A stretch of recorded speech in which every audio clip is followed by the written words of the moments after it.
가정의 달입니다. 어린이날, 어버이날, 스승의 날, 또 기념의 날이 하나가 있는데요. 무슨 날인지 여러분 아십니까?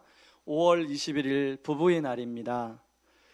저는 이 기념의 날들을 생각하면서 이 공통적인 키워드가 추억 혹은 또 감사라는 단어를 생각해 보았습니다. 자기에게 좋은 추억을 만들어줬던 분들에게 생각하며 그분들에게 감사의 선물을 전하고 또 그리고 기념을 하는 날이 이 가정의 달이 아닌가 그렇게 생각합니다. 그래서 저희 교회 다음 세대 분과에서 어떻게 하면 우리 아빠와 우리 어린아이들의 추억을 만들어 줄까 생각하다가 지난 목, 금, 토 아빠 어디가 라는 우리 행사를 진행을 했습니다. 사진을 좀 보여주세요. 한 10가정이 함께 참여했는데요. 우리 아이들과 아빠가 저렇게 텐트에서 하룻밤을 잤습니다. 같이 또 밥을 먹고요. 저 모닥불을 피고 또 함께 밤새도록 이야기를 나누고, 아마 그 아빠들이 아빠 어디가 행사를 끝나고 저에게 막 문자를 보내주시더라고요. 너무 좋았다. 우리 아이랑 단둘이 이렇게 텐트에서 잡은 기억이 이제 한 번도 없었는데 참 두고두고 잊지 못할 것 같다. 여러분, 사실 가족만큼 이렇게 아름다운 추억을 공유할 수 있는 곳이 없는 것 같아요. 여러분들도 여러분의 자녀들과 또 혹은 여러분의 부모님들과 이런 아름다운 추억이 있으시죠? 그런데요, 여러분 가족이 이런 아름다운 추억도 주지만요, 제가 그 만나본 가족들 중에는 아름다운 추억만 있는 게 아니라 정말로 기억하기 싫은, 정말로 지우고 싶은 마음의 아픔을 주는 것도 가정이더라고요. 그래서 한세대학교의 최광현 교수님은 가족의 두 얼굴이라는 책을 썼습니다. 이분이 상담학 교수인데 그동안에 자기의 내담자들을 상담하면서 사례를 모아서 거기다 써놨어요. 이분이 내담자들을 상담해 보니까 아까 말한 것처럼 그런 가족이 서로 사랑하고 추억을 만들어주는 그런 곳이기도 하지만 서로 상처 주고 아픔을 주고 그것 때문에 힘들어하는 그런 사람들이 있더라는 것입니다. 그러니까 자기가 생각해 볼 때는 가족은 두 얼굴의 사나이. 제가 그 책을 아주 오래전에 읽어서 제 책 서재에 있나 찾다가 못 찾았습니다. 그래서 제가 인터넷 검색을 해서 보니 그 책을 읽은 어떤 독자가 써놓은 글이 있더라고요. 제가 한번 읽어드리겠습니다. 요즘 가슴이 답답하고 혼자 해결하지 못하는 고민으로 끙끙 앓았다. 사랑하는 사람을 만나 결혼했고 신혼이라 깨소금내를 풀풀 풍기며 산다. 하지만 가끔 내 곁을 지켜주는 소중한 남편에게 대하는 나의 태도는 가끔은 너무하다 싶을 정도로 심각하다. 사랑하는 사람의 가슴을 헐뜯고 칼로 난도질을 한 듯 상처를 주고 난 후에 내가 방금 한 행동을 후회한다. 그리고 또 반복한다. 어린 시절의 상처가 지금 내 결혼 생활에 영향을 미치는 건 아닐까? 물음표. 여러분, 이 독자가 이 글을 써놓은 이유가 무엇입니까? 이렇게 고민하는 이유를 알고 봤더니 자기 안에 평생 도망치거나 숨기려 했던 상처와 아픔 때문에 그렇더라는 것입니다. 여러분, 이 사람만 그런 게 아니라 많은 사람들이 자신의 인생 속에서 찢어버리고 싶은 그런 기억의 흔적들이 있어요. 지울 수만 있다면 지우고 싶은 기억의 흔적들을 가지고 있습니다. 그런데 너무나 아프다 보니 기억의 망각의 기억 속에 꽁꽁 집어넣어 버려요. 그리고 기억하지 않으려고 해요.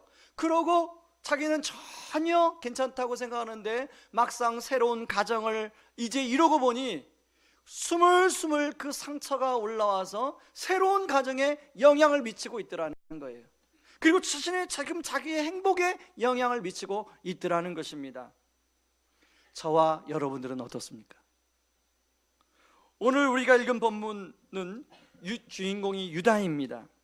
여러분, 오늘 설교 제목처럼 찢어버리고 싶은 자신의 인생의 한 페이지에 해당되는 사건이 오늘 주인공 유다에게도 있었습니다. 우리 1절을 같이 한번 읽어봅니다. 같이 읽습니다. 그 후에 유다가 자기 형제들로부터 떠나 내려가서 아둘람 사람 히라와 가까이 하니라.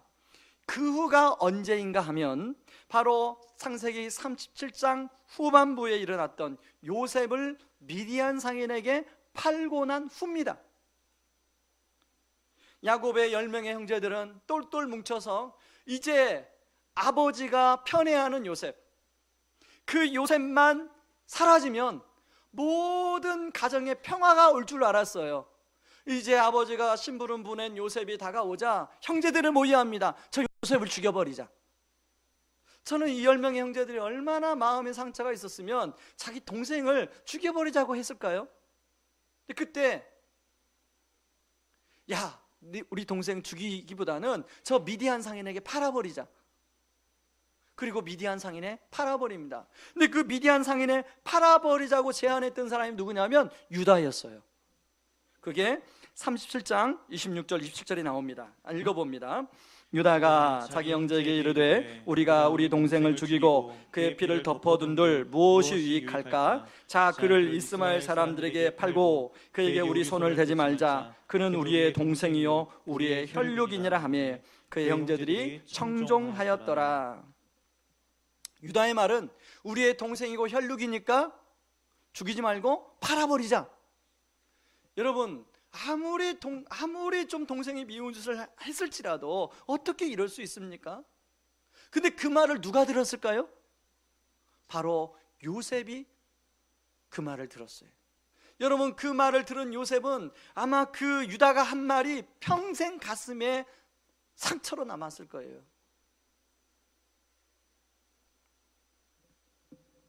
그런데 형제들은 우리가 잘못 아니야. 편애한 아버지가 잘못이지. 아버지가 요셉만 이뻐하니까 당연히 우리가 그렇게 반응하는 거 아니겠어? 모든 책임을 아버지에게 돌렸어요. 사랑받지 못한 여자의 아들로 태어나 차별과 서름을 당하며 살아왔던 그 상처가 결국은 자기 동생 요셉을 미디안 상인의 노예로 팔아버리게 만들었습니다. 그러나 요셉의 형들은 이런 죄를 짓고도 자기 합리화하기 바빴습니다. 우리 잘못 때문이 아니라 아버지 편애 때문에 그런 거야. 우리는 아무런 잘못 없어. 여러분, 우리가 죄를 짓게 되면 우리는 스스로 죄를 합리화하는 경향이 있습니다. 자, 사실 요셉의 형제들은 정말 보기 싫은 요셉만 사라지면 모든 문제가 끝날 줄 알았어요. 그런데요, 여러분, 상처는 죄를 낳고 죄는 또 다른 상처를 낳는 거예요. 이제 아버지 앞에 요셉의 짐승의 피를 묻혀서 가지고 갑니다. 그 아버지가 그 요셉의 그 옷을 받아들고 얼마나 마음이 아팠을까요? 아마 아버지는 식음을 절폐했을 거예요. 며칠이고 밥을 못 먹었을 거예요. 아마 집안 분위기는 초상집 분위기가 되었을 것입니다. 그때 장남 르우벤이 유다를 조용히 부릅니다. 유다, 다 너 때문이야. 내가 뭘 했어? 동생 가만히 내버려 두라고 그랬지. 너 때문에 다 벌어진 사실이야. 함께 모였던 9명의 형제들도 8명의 형제들도 유다에게 책임을 전가합니다. 다 형 때문이야. 형이 그 말만 안 했어도 아버지가 저러진 않잖아. 우리가 지금 이런 피해를 안 보잖아. 여러분, 그런 상황 속에서 창세기 38장 1절을 한번 다시 보시기 바랍니다. 창세기 38장 1절. 유다가 형제들을 떠난 것은 그냥 떠난 게 아니라 그러한 형제들이, 그런 집안이 너무나도 싫은 거예요. 그래서 떠나버렸어요. 동생을 사제길로 보낸 자라는 죄의식에 그 안에 가득했을 텐데, 또한 그의 마음속에 형제들에 대한 증오심, 아버지에 대한 증오심이 또한 가득했어요. 그리고 모든 것을 잊고 싶어서 떠나버렸어요. 그래서 그는 유일하게 자신의 마음을 이해해주는 친구 아둘람 사람 히람에게로 가버립니다. 그리고 가나안 사람 수아의 딸과 결혼을 합니다. 그리고 세 아들을 낳습니다. 그리고 며느리 다말도 얻습니다. 여기까지는 아무런 문제가 없었어요. 드디어 이제 내 인생의 새로운 날이 시작이 되는구나. 아, 내 인생도 이렇게 행복한 날이 있구나. 진작에 아버지 집으로도 나올 걸 잘했다. 유다는 이렇게 생각했을 것입니다. 그런데 그동안 아무런 문제가 없던 큰아들이 갑자기 죽어요. 그리고 얼마 있지 않아서 둘째 아들도 죽습니다. 그리고 또 얼마 있지 않아서 자기 아내도 죽어요.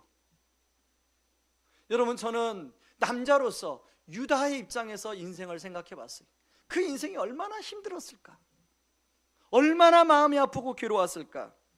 그런 상황에 있는 유다에게 자기 며느리 다말이 행음해서 임신했다는 얘기가 들려져 오는 거예요. 그렇지 않아도 너무 화가 났던 유다, 그 며느리를 향하여 온갖 분노를 다 쏟아냅니다. 다말을 당장 죽여버려라. 사실 그런 죄의 영향의 원인은 바로 자기 자신인데 다말을 죽이려고, 다말에게 모든 책임을 씌워서 다말을 죽이려고 합니다. 그런데 다말을 죽이려고 하자 다말이 증거물을 내시해요. 그리고 자신의 내면의 민낯, 자기가 그렇게 숨기고자 했던 어떤 모든 것이 다 드러나게 돼요.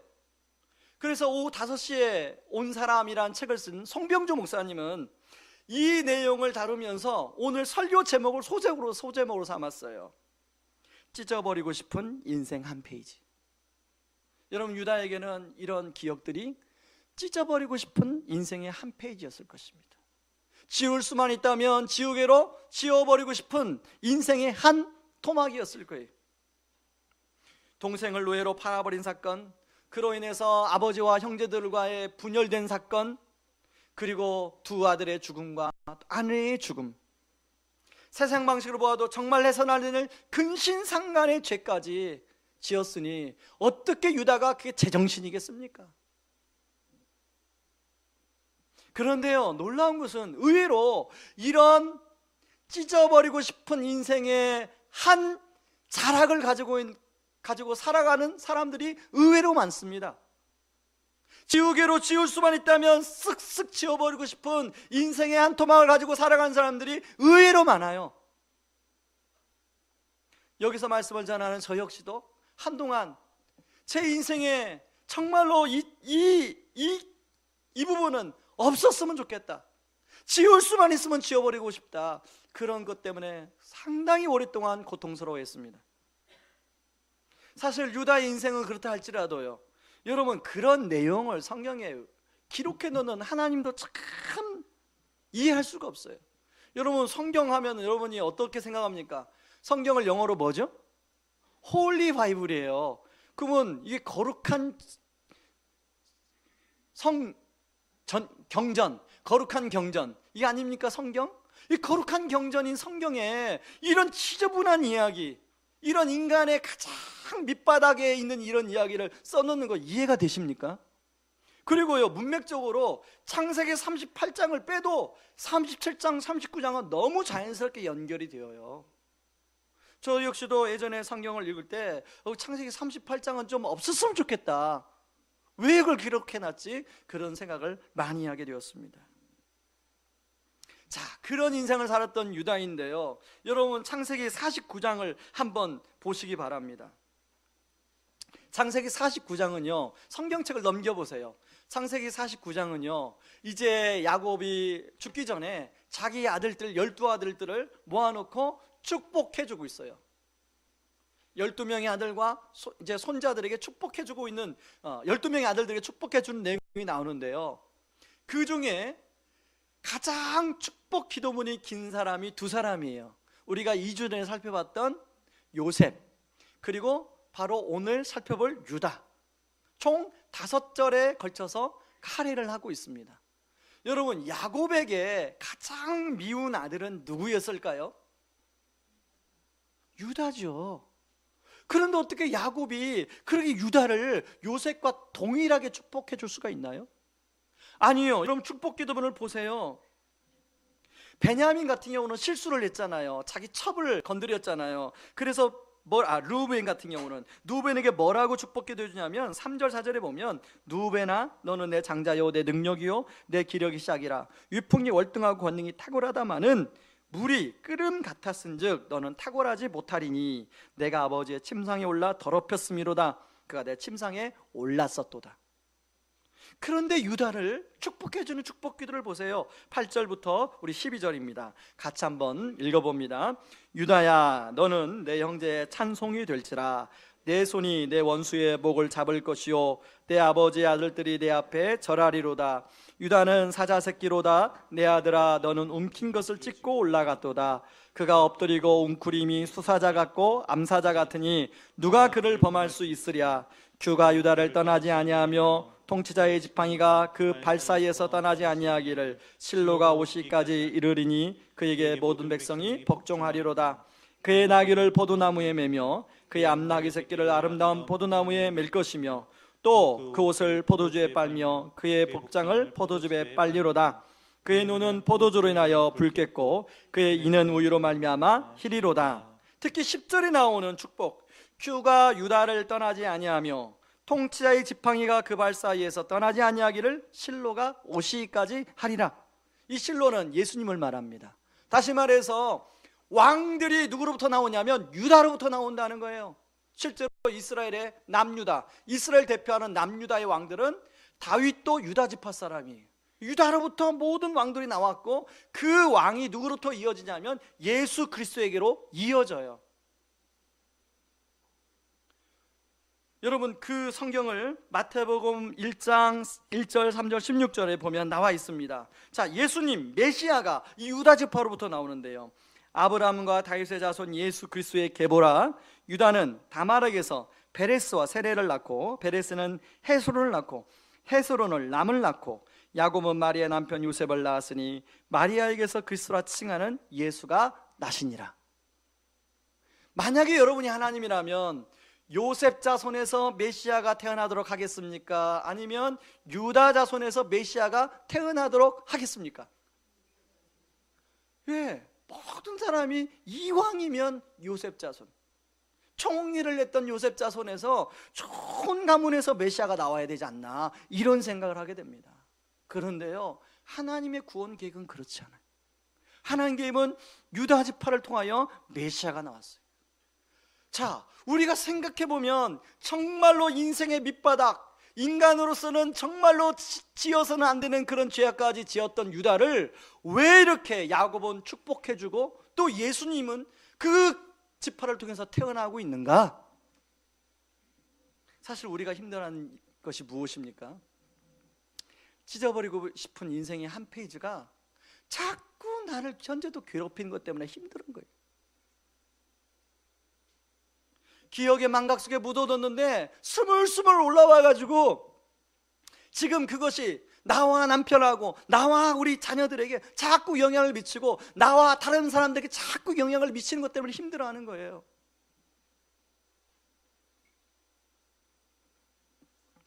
그런데 놀라운 것은 예수님 안에서 이러한 인생의 걸림돌, 그런 것들이 디딤돌로 바뀔 수 있는 줄 믿습니다. 저는 오늘 예배드린 성도들 가운데 이런 걸림돌 같은 지우고 싶은 내 인생의 기억들, 그것들이 어떻게 하면 하나님 앞에 그것이 디딤돌로 쓰임받을 수 있을지를 함께 생각해 보기를 원합니다. 자, 걸림돌을 디딤돌로 바꿀 수 있는 첫 번째, 저를 따라 하시기 바랍니다. 자신의 죄를 직면하는 용기. 사람들은 자신의 죄가 다른 사람들한테 알려지는 것을 싫어합니다. 그래서 죄를 지으면 감추게 돼요. 왜냐하면 자신의 수치가 온 천하에 드러나게 되면 자신이 너무 부끄럽기 때문에 그래요. 유다 역시 마찬가지였습니다. 창세기 38장 23절을 같이 한번 보겠습니다. 같이 읽습니다. 유다가 이르되 그로 그것을 가지게 두라. 우리가 부끄러움을 당하게 하노라. 내가 이 염소 새끼를 보냈으나 그대가 그를 찾지 못하였느니라. 자, 유다가 자신의 아내가 죽고 양털을 깎는 잔치에 참여합니다. 유목민들은 양털 깎는 잔치는 1년에 굉장히 큰 잔치예요. 거기서 이제 많은 사람들 초대해서 잔치가 벌어집니다. 이 유다 역시도 술을 흥건히 먹었어요. 술에 취하면 여러분 이성이 잘 작동이 안 되죠. 그래서 유혹을 많이 받게 돼요. 그 술을 먹고 유혹에 쉽게 빠지게 됩니다. 길가에 있는 몸 파는 여인에게 자신의 도장과 끈과 지팡이를 두고 하룻밤을 자게 됩니다. 술을 깨고 이제 자신의 죄책감이 이제 자꾸 힘들게 하니까 그 자기가 맡겨놨던 그 도장, 지팡이, 끈을 찾으려고 자기가 직접 가면 안 되니까 자기 친구를 보냅니다.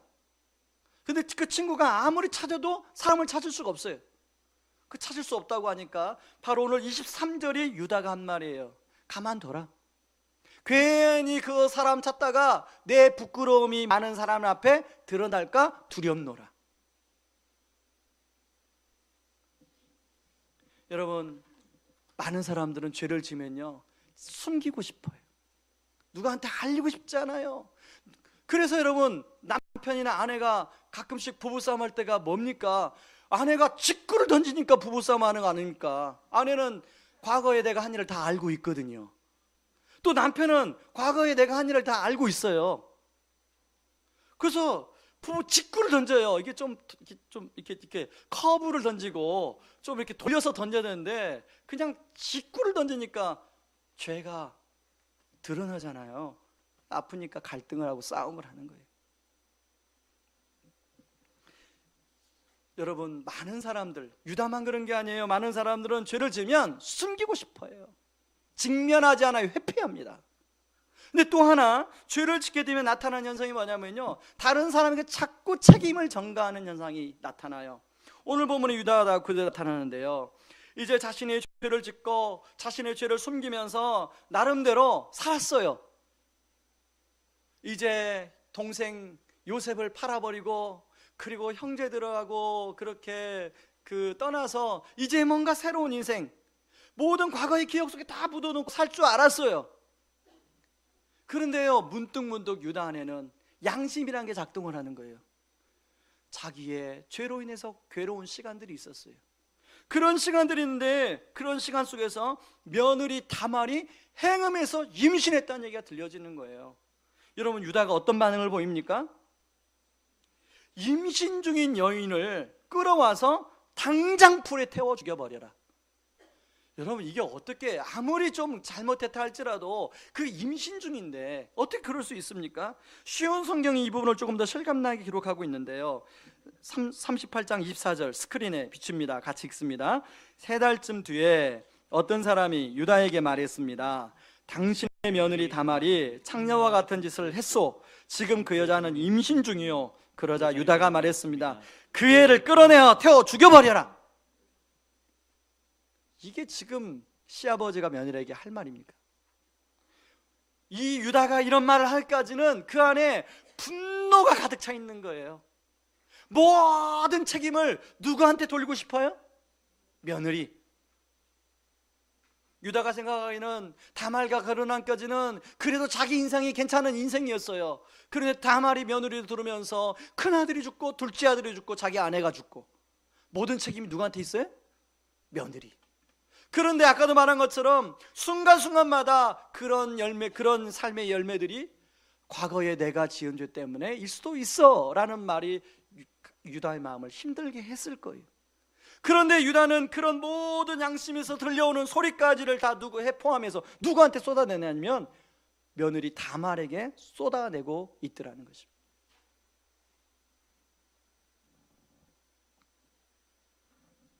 유다는 자신의 죄와 직면하는 것을 피하고 싶었어요. 대신은 며느리를 볼모 삼아 모든 걸 며느리한테 다 둘러 쓰이고 싶었어요. 여지없이 시아버지로부터 이제 화형을 당하기 위해서 끌려나가는 다말, 잠깐만요. 그러면서 지팡이를 꺼내고 끈을 꺼내고 도장을 꺼내서 보여줘요. 이 물건의 주인으로 때문에 내가 임신하게 되었나이다. 시아버지한테 사람이 가지고 갑니다. 그걸 바라본 유다가 깜짝 놀래요. 아, 그때 내가 술 먹고 이성을 잃어버렸을 때 하룻밤 잤던 여인이 며느리 다말이라니.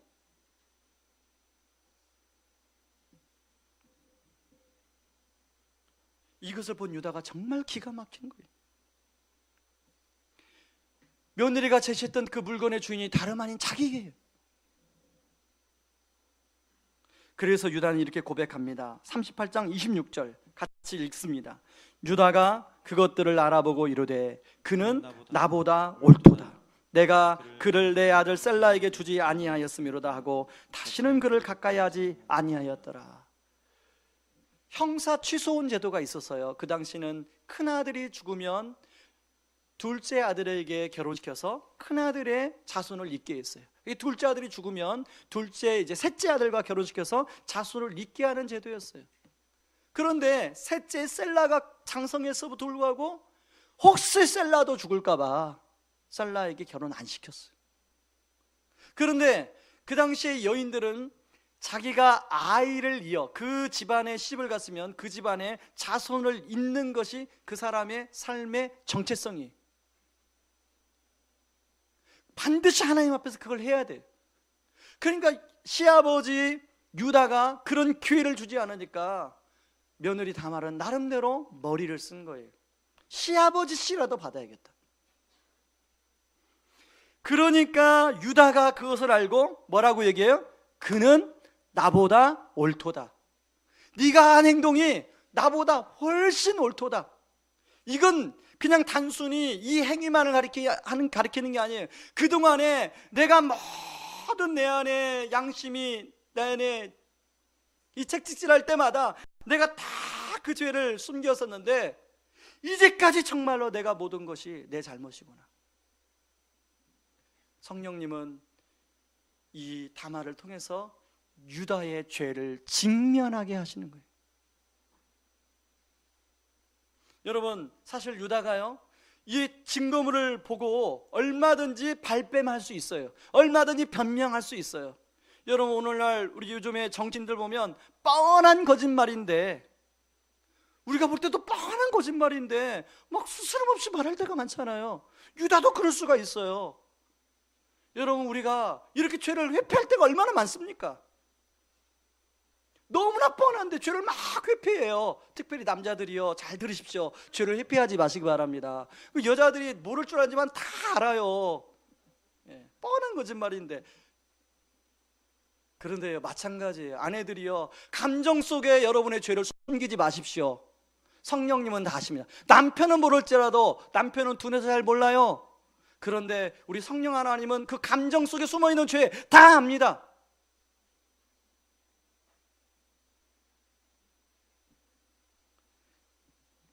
사실 우리는 누구나 우리 안에 죄성이 있기 때문에 유다처럼 밑바닥으로 떨어질 수가 있어요. 차라리 죽어버리는 것이 속 편할 것 같은 생각이 들 때도 있습니다. 하지만 어떻게 꼬이고 얼마나 추락했는지는 상관없어요. 중요한 것은 회복의 전환점을 맞이하는 게 중요한데, 회복의 전환점은 성령님께서 나를 향하여 내 자신의 죄와 직면하게 할 때 그걸 회피하는 게 아니라 직면하는 거예요. 그게 중요합니다. 그리고 그걸 성령님 앞에 인정하는 거예요. 주님, 제가 정말로 죄인이군요.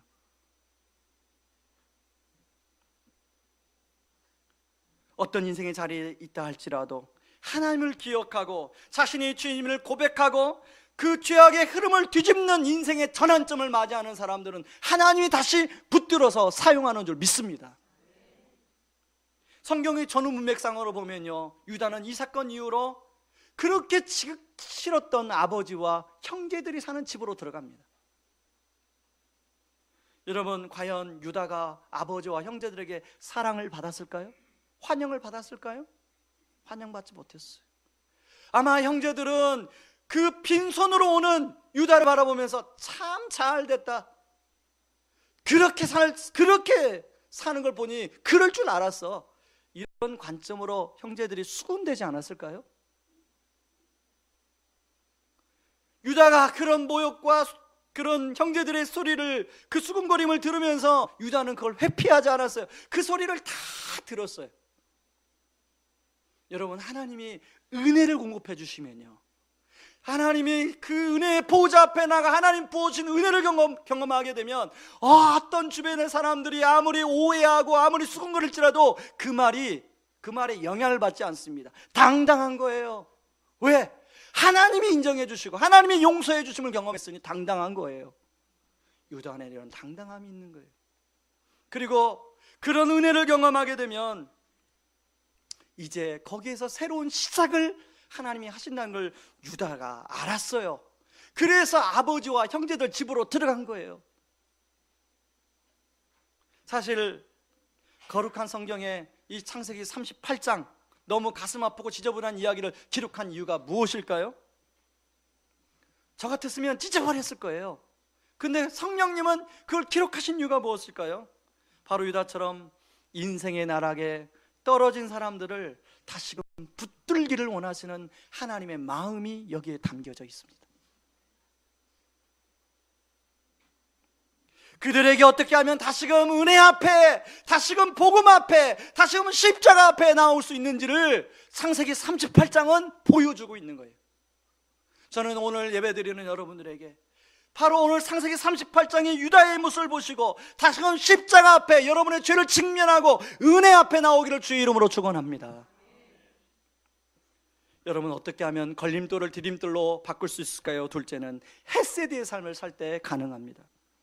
헤세드란 말은 인내라는 뜻으로 하나님께서 십자가에서 우리를 위해서 목숨을 내어 버려주신 사랑을 말합니다.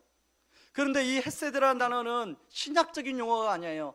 구약과 신약을 통틀어서 성경의 키워드가 되는 말씀이고 단어입니다.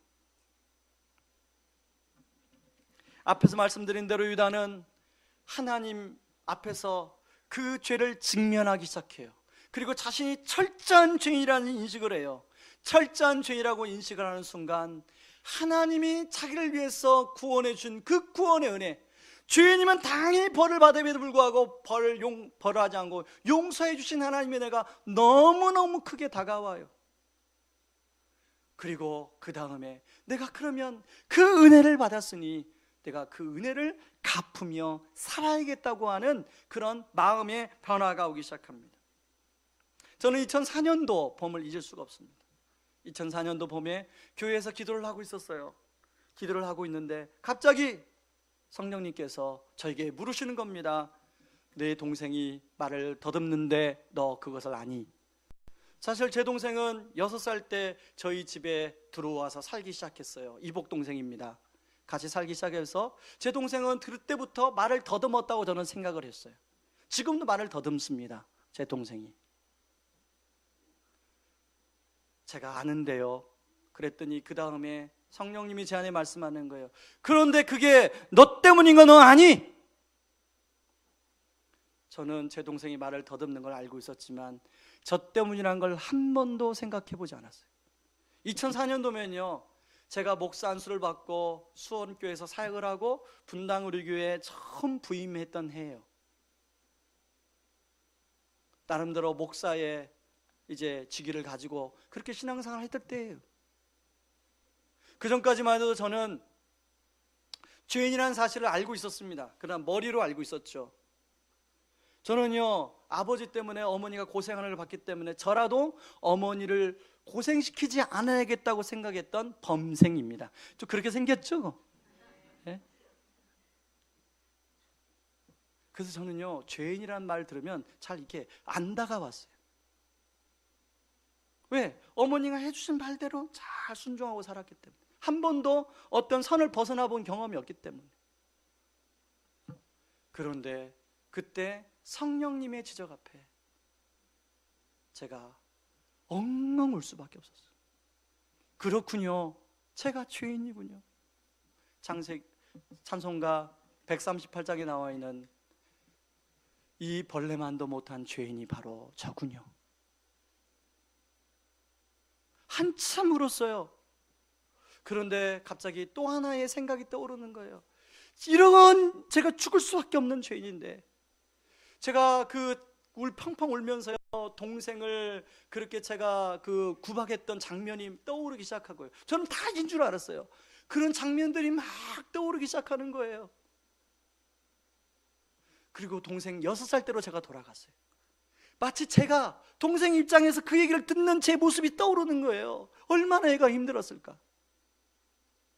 얘가 말을 더듬을 수밖에 없었구나. 펑펑펑펑 우는 거예요. 근데 또 한면에 장면이 떠올라요. 십자가에서 죽으신, 나를 위해서 십자가에서 피를 흥건히 흘려주신 예수 그리스도의 보혈의 은혜가 떠올리기 시작해요. 여러분, 동생이 말을 더듬도록 한 장본인 저잖아요. 그러면 제가 동생을, 이건 살인한 거나 마찬가지예요. 그럼 저는 벌을 받아야 돼요. 그런데 그 하나님은 저를 벌 주지 않으시고 저를 자녀 삼아주시고 목사로 삼아주시고 성도들 앞에 세워주셨잖아요. 그 하나님의 은혜가 파도처럼, 집채받은 파도처럼 몰려오기 시작하는데요, 그 하나님의 은혜에 또 감사해서 펑펑 울었어요. 그리고 그의 여름에 동생을 만났습니다. 차 안에서 단둘이 동생에게 고백을 했어요. 형이 기도하는 가운데 성령님이 이런 마음을 주셨는데 내가 너한테 꼭 사과를 하고 용서를 구해야겠다. 동생이 제 사과와 용서를 받아줬어요. 그리고 동생도 저에게 여러 가지로 저희를 힘들게 했기 때문에 동생도 저에게 사과하고 용서를 했어요. 그 안에서, 차 안에서 형제 둘이 함께 용서를 주고받는 시간을 보냈습니다.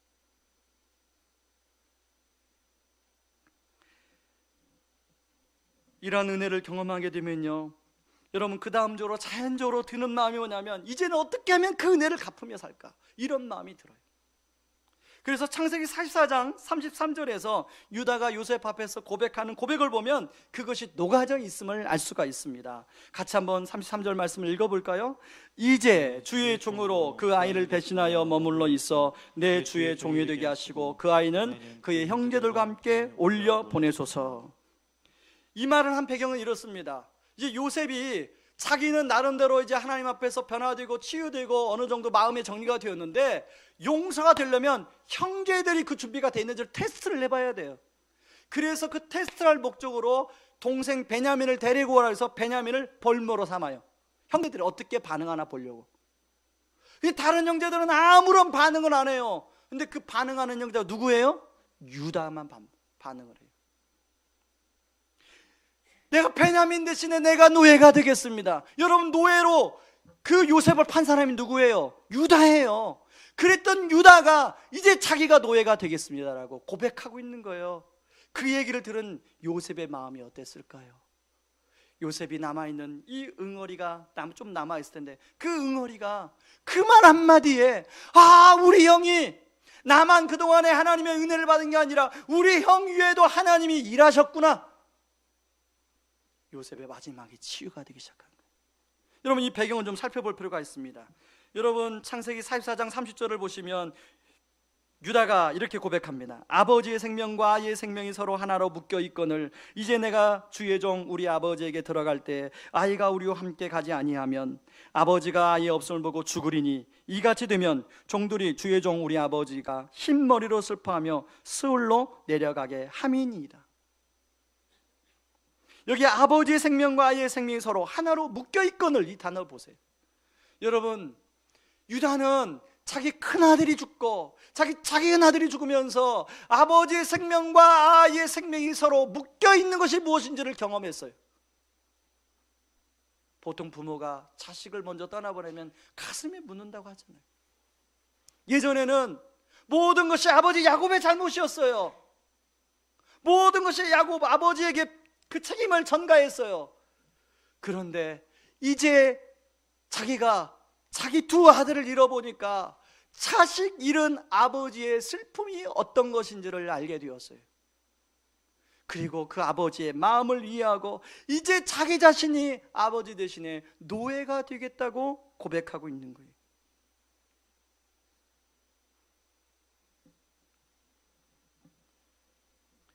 여러분, 형 유다의 말을 들은 요셉의 반응이 어떻습니까? 우리 45장 1절 2절을 같이 한번 읽어봅니다. 요셉이 시종하는 자들 앞에서 그 정을 억제하지 못하여 소리질러 모든 사람을 자기에게서 물러가라 하고 그 형제들에게 자기를 알리니 그때에 그와 함께한 다른 사람이 없었더라. 요셉이 큰 소리로 우니 애굽 사람에게 들림에 바로의 궁중에 들리더라. 여러분, 요셉의 이 울음소리, 얼마나 크게 울었으면 애굽 사람에게도 들리고 바로의 궁중에까지도 그 소리가 들렸대요. 이 요셉의 울음소리는 요셉의 큰 응어리가 빠져나가는 소리. 평생 형제들을 원망하고 형제들 때문에 어떻게 나를 팔 수 있어, 나 딸을 팔아서 이렇게 내가 노예로 고생할 수 있어, 그렇게 상처갔던 요셉의 그 마음의 상처가 다 씻겨가는 소리가 이 울음소리.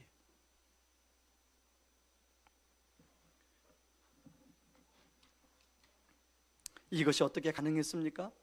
바로 유다의 변화를 통해 가능했어요. 자신만을 알았던 유다, 이제 성령님이 자신의 죄를 직면하게 할 때 직면함으로 말미암아 하나님의 은혜를 경험하고, 이제 모든 것이 그때는 다른 사람의 책임이라고 생각했는데 이제 자기의 문제란 걸 인식하고 다른 사람을 같이 동일하게 아파하는 대상으로 보기 시작했어요. 그래서 이제는 내가 우리 아버지, 우리 형제들의 그 아픔을 어떻게 하면 해결할 수 있을까? 유다는 깨닫고 아버지와 형제들 집으로 돌아온 거예요. 그리고 자신이 그 헷세들을 감당하고 있는 것입니다. 저는 오래전에 제가 은혜를 깨닫고 로마서 5장 19절을 깊이 묵상한 적이 있습니다. 로마서 5장 19절 같이 한번 읽어봅니다. 한 사람이 순종하지 아니함으로 많은 사람이 죄인 된 것 같이 한 사람이 순종하심으로 많은 사람이 의인이 되리라. 여기서 한 사람은 바로 인류를 대표하는 아담입니다. 그리고 뒤에 나오는 한 사람은 바로 예수 그리스도를 가리켜요. 한 사람 아담이 불순종함으로 말미암아 인류의 죄가 들어왔어요. 그리고 모든 사람이 그 죄의 상처 때문에 아파하는 사망을 경험하게 되었어요. 지금 모든 가정이 아파하는 이유도 그것 때문이에요. 죄 때문이에요. 그런데 바로 그런 죄를 해결하시고자 누가 오셨어요? 누가 순종하셨어요? 예수 그리스도께서 순종하셨어요. 저는 이 말씀을 그때 이렇게 적용했습니다. 저희 아버지 한 사람의 불순종으로 우리 가정에 죄가 들어와 우리 가족들이 다 이렇게 아파하고 있는데, 그렇다면 이제 내가 우리 형제들의 아픔을 어떻게 치유할 수가 있는 능력이 없는데 주님 어떻게 하면 좋을까요? 그때 주님이 저에게 그런 말입니다. 너부터라도 예수 그리스도가 간 순종의 길을 가면 되지 않겠니? 그래서 제가 그렇게 기도했습니다. 주님, 저는 우리 아버지, 우리 가정에 그 형제들이 받은 상처, 아픔을 어루만할 수 있는 능력이 없습니다. 그러나 주님이 그 가신 길, 순종의 길을 제가 걷겠습니다. 그렇게 기도했어요. 그런데 정말 그 이후로 저의 인생에 지우고 싶었던 두 사람, 찢어버리고 싶었던 기억들, 바로 저희 아버지와 제 이복 동생 안에 변화가 일어나기 시작했어요. 저희 아버지는 3년 동안, 이제 돌아가시기 3년 전에 예수를 믿고, 저희 아버지가 좀 찬양을 잘 못합니다. 늘 시간만 나면 성경을 썼는데요, 본인이 찬송가를 부르는데요, 제가 조금 박자 감각이 틀리잖아요. 이게 다 저희 아버지 닮아서 그래요. 저희 막내가요, 노래를 부르면 음이 다 똑같아요. 어떻게 할아버지가 닮을 수 있어요? 진짜 희한하더라고요. 노래방 가서 깜짝 놀랄 줄 알았어요. 음이 다 똑같아요. 어머님 은혜를 부르는데요, 음이 똑같아요. 음이 옛날 아버지가 생각나더라고요. 그런데 그런 아버지가 매일 찬송을 불러요. 그러다가 천국 가셨어요. 제 이복 동생, 제가 늘 말하지만 지금 예수를 믿고 잘 사는데요, 얼마 전에 저한테 문자가 왔어요.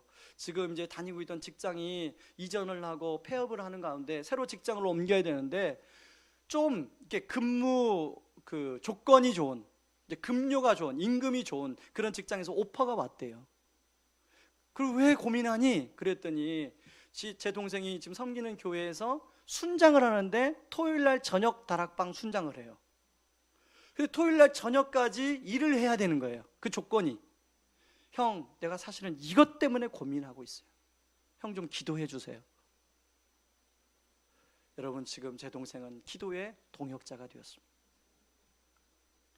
두 갈림길이 여전히 여러분 앞에 놓여 있습니다. 로마서 5장 19절, 아담이 걸었던 불순종의 길과 예수 그리스도가 걸었던 순종의 길이 여러분 앞에 놓여 있어요. 여러분이 어떤 길을 걷느냐에 따라서 여러분의 가정의 열매가 달라질 거예요. 여러분이 그동안 어떤 가정에 그 가정력 속에서 살아왔는지는 저는 모릅니다. 그러나 중요한 것은 오늘 예수님의 이름으로 여러분이 순종의 길을 가려고 작정하는 순간부터 여러분의 가정에 회복의 역사가 일어날 줄 믿습니다. 성령님이 그렇게 일하시고 계실 줄 믿습니다. 여러분이 오늘 예배를 통해서 더 이상 아담의 길이 아니라 예수 그리스도의 길을 걸어가는 저와 여러분들이 되기를 주의 이름으로 축원합니다. 우리 이 시간에 같이 찬양하고 기도하기를 원합니다. 십자가 그 사랑 멀리 떠나서. 여러분 이 찬양의 가사를 잘 음미해서 불러보시기 바랍니다. 여러분 우리가 십자가 그 사랑 멀리 떠나서는 살 수 없는 존재예요. 십자가 그 사랑이 우리를 살려요. 우리 가정을 살리고 우리 자녀를 살려요. 이 십자가 그 사랑, 이 찬양을 통하여 굳건히 붙드는 은혜가 있기를 바랍니다. 십자가 그 사랑 멀리 떠나서 찬양합니다.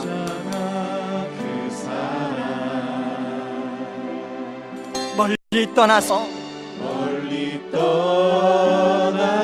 무너진 나의 삶 속에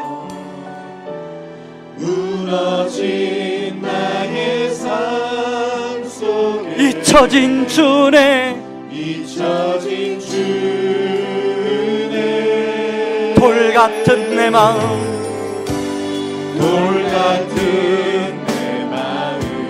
어루만지사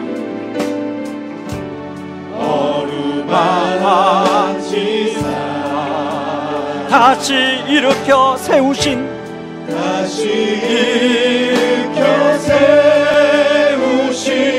주를 사랑합니다. 주 나를 보호하시고 주 나를 보호하시고 날 붙드시는 나는 고매롭고 존귀한 주님의 자녀라. 저 너를 보호하시고 널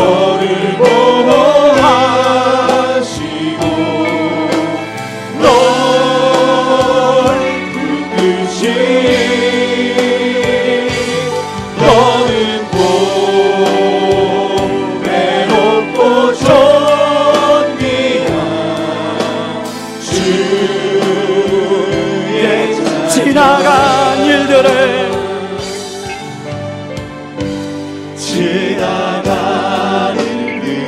기억하지 않고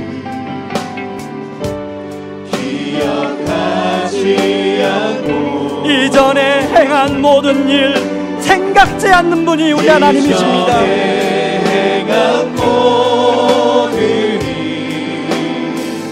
생각지 않으니 사막의 강물과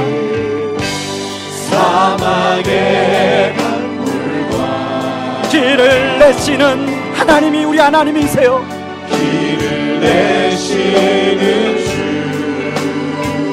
내 안에 새일 행하실 내 안에 새일 행하실 주만 바라보리라.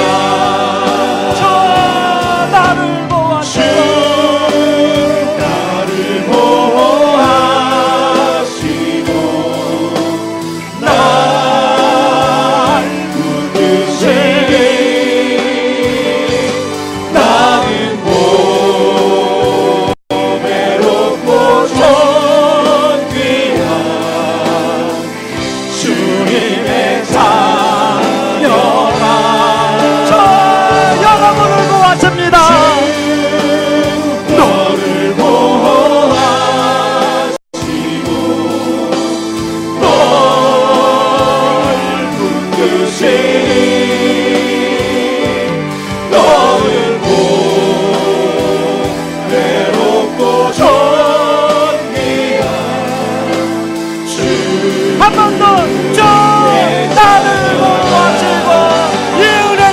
하기를 원합니다. 주 나를